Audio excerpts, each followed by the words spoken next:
狗蛋们好久不见。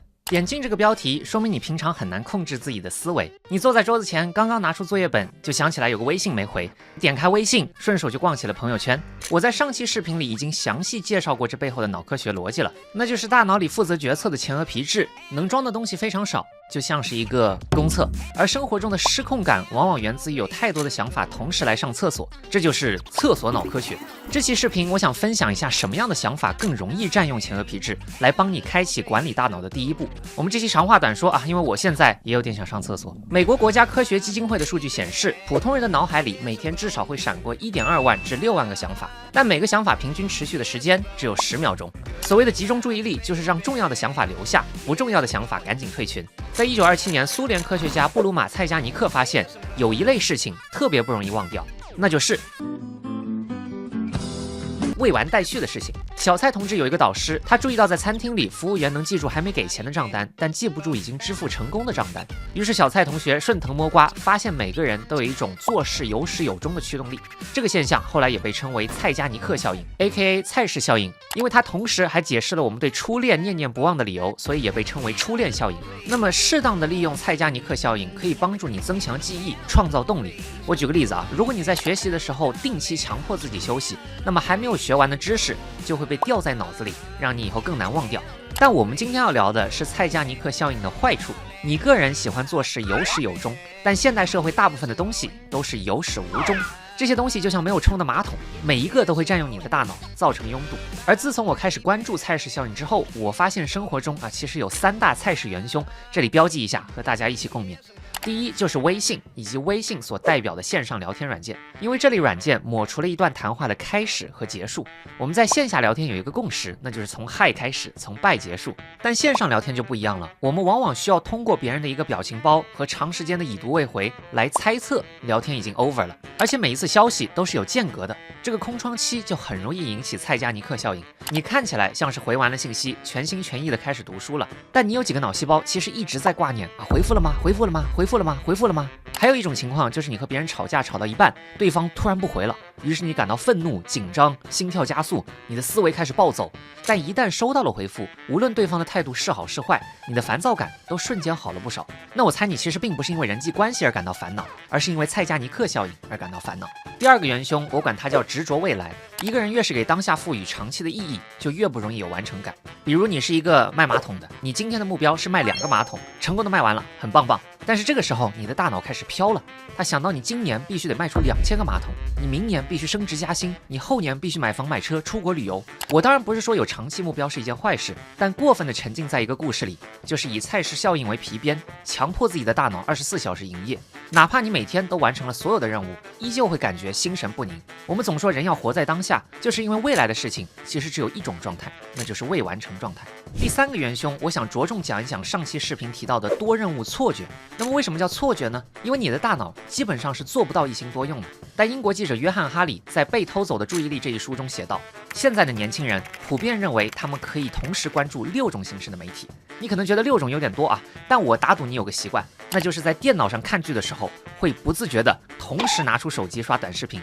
这个行为的本质就是菜上加菜，人菜瘾大。这就导致你做任务 A 的时候，总是有几个脑细胞留给了任务 B， 而做任务 B 的时候，又有几个脑细胞留给了任务 A。除了会降低你的注意力之外，你还需要频繁的在任务中进行切换，而每次切换都有一个巨大的隐藏成本，这也被称为切换成本效应 （Switch Cost Effect）。比如你造马桶的同时看了2秒钟短信，你损失的可不仅是2秒钟，你的大脑需要重启所有关于造马桶的思考回路，这个是非常花时间的。研究发现，办公室里的各种干扰源会导致人们平均每天浪费2.1个小时，员工每专注11分钟就会被打断一次，被打断之后却需要25分钟才能拉回注意力。伦敦大学的研究也发现，不断被邮件或者短信所骚扰，平均下来能把一个人的智商拉低10个百分点，相当于1晚上失眠的效果。其中女性降低了5个百分点，男性降低了15个百分点，男性的降智效果比吸食大麻还要严重2倍。聊完了蔡氏效应的问题，我们再来聊一聊它的解决方法。这里的第一步是把自己的大脑想象成，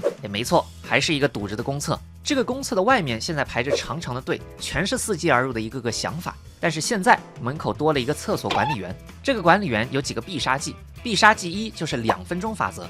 2分钟法则说，任何可以2分钟内解决的事情都立刻去做。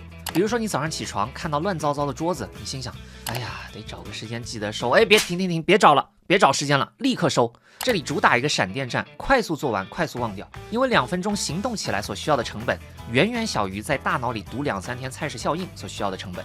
这就像是厕所管理员遇到了一个要上大号的人和一个要上小号的人，那就先让小号的人进去速战速决，别堵着队伍。不过这里有一个前提，那就是2分钟你得能够做完这个事情，而不是做一下这个事情。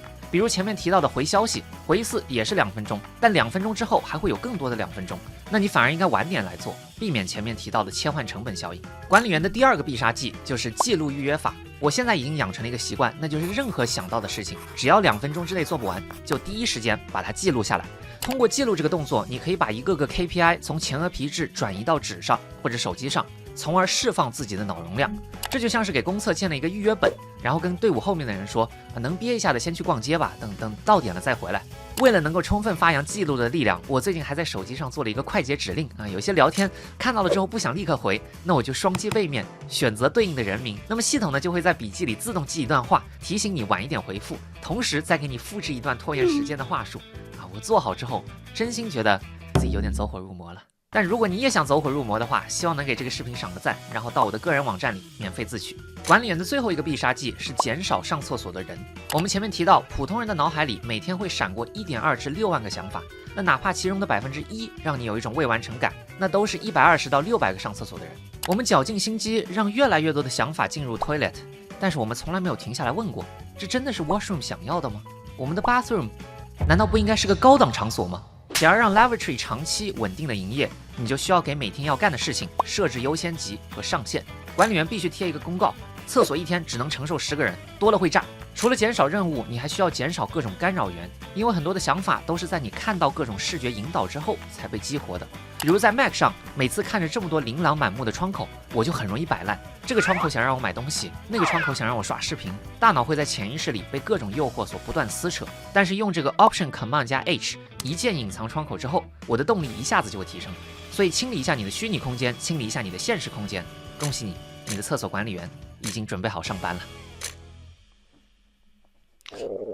行，我先撤了。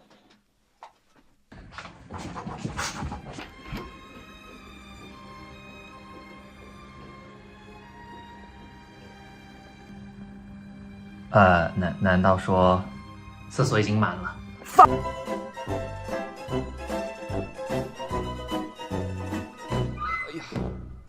好，那么本期的视频到这里就结束了，感谢看到这里的狗蛋，感谢点赞支持的狗蛋，更感谢购买我们生命 OS 产品的狗蛋。大家如果有什么大脑管理的小技巧啊，也欢迎留在评论区里。我们下期再见，拜拜。